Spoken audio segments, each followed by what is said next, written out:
Quem não lembra não sabe quem é. A memória é um elemento de identidade. Não tem identidade sem memória. E essa é uma história que não é ensinada nas escolas, não é compartilhada, as pessoas nem sonham que Caxias teve participação na Segunda Guerra Mundial. Esse trabalho de um memorial e esse trabalho de jornalismo, de pesquisa, é fundamental. Essas moças operárias, elas foram vítimas da guerra e isso não pode ser esquecido, porque a pesquisa não acaba, gente. A pesquisa não acaba. É todo dia algo novo. O poder econômico está acima das relações humanas. Quanto nós, homens, ainda temos que crescer para aprender a viver em paz? Muito mais perguntas do que respostas.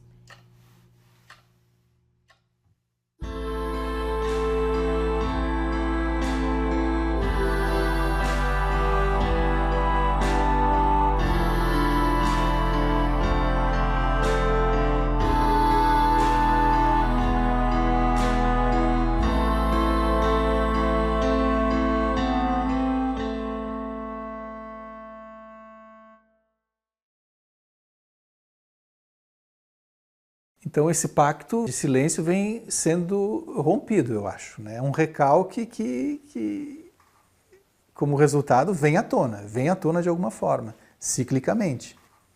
Então o Monumento ao Imigrante é inaugurado pelo Getúlio Vargas em 1954, como um modo de o Estado brasileiro fazer as pazes com a região da imigração, depois de ter passado por aquela fase tensa, né, de proibir o idioma. Então a inauguração do Imigrante eu acho que foi um evento de acomodação de camadas simbólicas, de reconhecimento do Estado brasileiro a este imigrante, a este trabalho. Algo que o Estado deveria fazer hoje em relação a essa história, por exemplo. Né? Não com homenagens, monumentos, mas eu acho que aí é uma reparação mais profunda, né? De trazer à tona o que aconteceu, de não continuar negando o que foi documentado, se é que existe ainda. Eu acho que seria nesse sentido. E eu, como historiadora, me deparei com um campo imenso de acervo. A Gazola encerrou as atividades nessa época, 2010. Existia uma observação bem clara.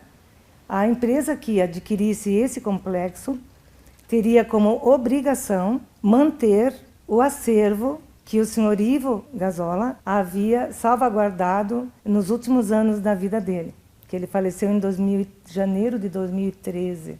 Eu acredito que tenha sido isso.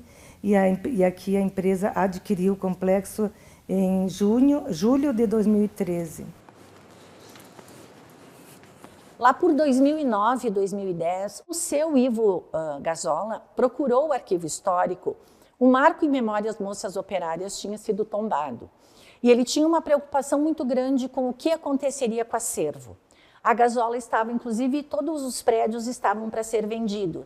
Então nós fomos lá e buscamos os livros de registro justamente desse período da guerra, não localizamos e fizemos uma separação do que era de interesse do município naquele momento. Em 2012, ele fez a doação da parte do acervo fotográfico.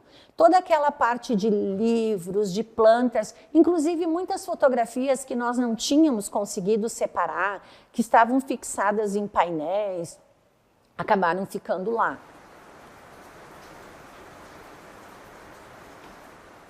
No momento que nós começamos a inserir na documentação, tanto do armamento, né, do material bélico, como da própria história da Gazola, da indústria metalúrgica Gazola, eu comecei a perceber toda a importância que teria esse trabalho museológico.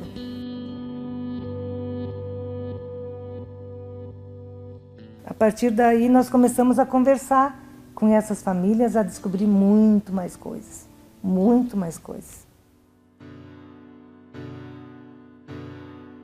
Irmã mais nova de Olívia, Júlia Gomes também morreu na explosão. Tinha 16 anos. Foi registrada no bairro Galópolis, mas teria nascido no município de Santo Antônio da Patrulha.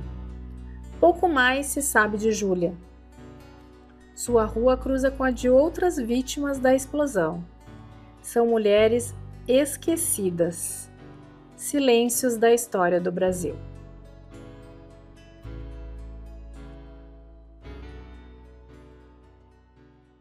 A minha mãe contou depois quando eu já tinha 15 anos, eu acho, que essas duas moças, que eram irmãs do Antônio Gomes, que era compadre dela, elas morreram naquele incêndio daquela gasola, né?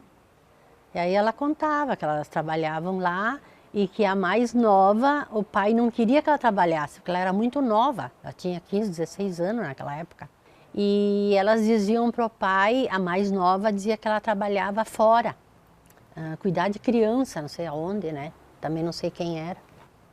Escondido do pai, em vez ela trabalhava lá com a irmã dela, né? Morreram as duas lá, na gasola.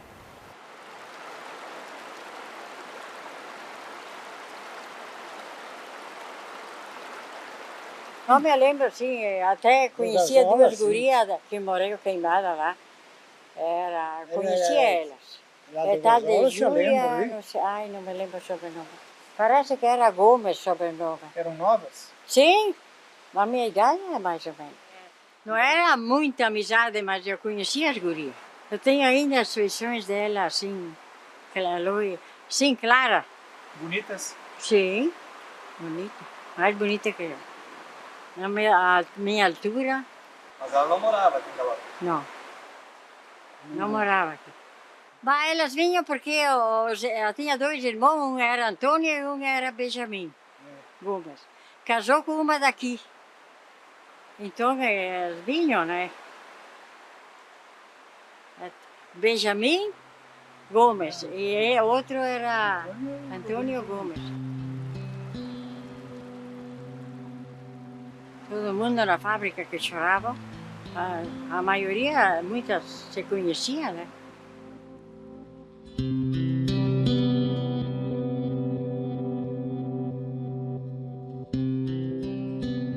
Em 2017, eu comecei a atuar como voluntário lá no Memorial Gazola. Eu pude confirmar que essa história, a história da Gazola, ela era conhecida como uma fábrica de talheres, que era uma metalúrgica, que produzia faqueiros, panelas, uma série de coisas, e que lá num passado assim, bem distante, teve uma explosão numa fábrica durante a guerra. Ponto. Era isso. E daí trabalhando lá e acessando várias coisas é que eu comecei a pegar mais detalhes de tudo aquilo que realmente tinha acontecido, porque a gente estava no meio da história e no meio de tudo aquilo e no próprio cenário onde tudo aquilo aconteceu.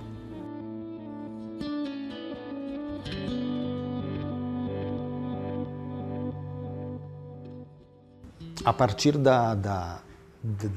nosso contato com esse documentário Aos Olhos de Santa Bárbara, que foi rodado em 2010, a gente viu brevemente, assim, numa das cenas desse documentário, que aparecia um jornal, o falecimento de uma moça, 1 ano e meio depois da explosão, sem atendimento médico e sem o devido atestado de óbito. E daí eu lembro que nós nos perguntamos assim, quem é esta moça? Porque a gente já sabia que muita gente tinha ficado ferida e que existiam muitos outros personagens dessa explosão que ficaram numa obscuridade, assim. Eles não apareceram. E a partir desse contato com esse jornal, eu me interessei em saber a história dessa moça e o que tinha acontecido com ela e onde ela tinha sido enterrada, quem era a família dela, o que a família passou nesse 1 ano e meio entre a explosão do dia 22 de julho de 1943 e o dia 14 de janeiro de 1945, quando ela morreu. E essa resposta foi vindo aos poucos. Foi colocada uma placa extra com o nome da Anoema da Costa Lima, depois de 75 anos. No casarão, exatamente no local onde aconteceu a explosão, foi executada a peça artista caxiense Tina Andrighetti, Odila, em que ela encena, um monólogo, encena todo o sofrimento, a vida da Odila Gubert. Vocês verão Odila em mim e ouvirão pela minha voz. Qual é ela? Qual é eu? num balanceio de tempo, palavras e memória, daremos voz e imagem a uma história de céu e de terra, de sonhos e de dura realidade.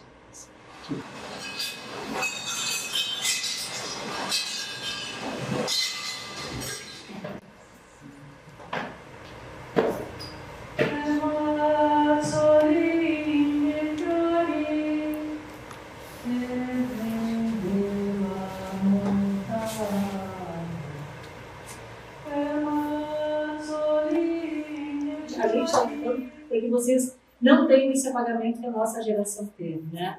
E eu me senti na obrigação de contar essa dia.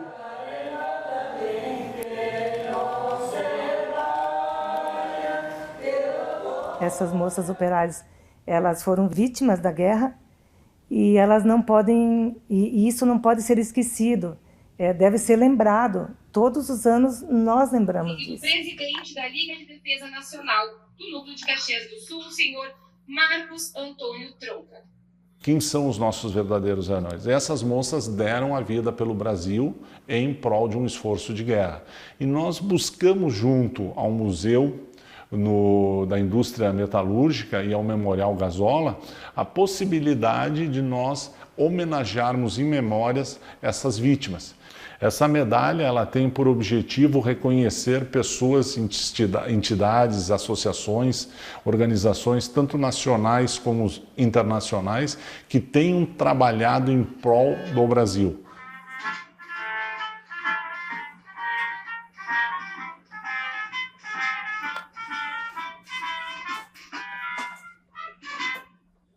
Falhamos em demorar tanto tempo em reconhecer ela. Quando eu digo falhamos, não eu falo da Liga, mas sim da sociedade brasileira, né? Que quantas pessoas desconhecem até mesmo as histórias, né? As vidas dessas moças, né? E como elas partiram.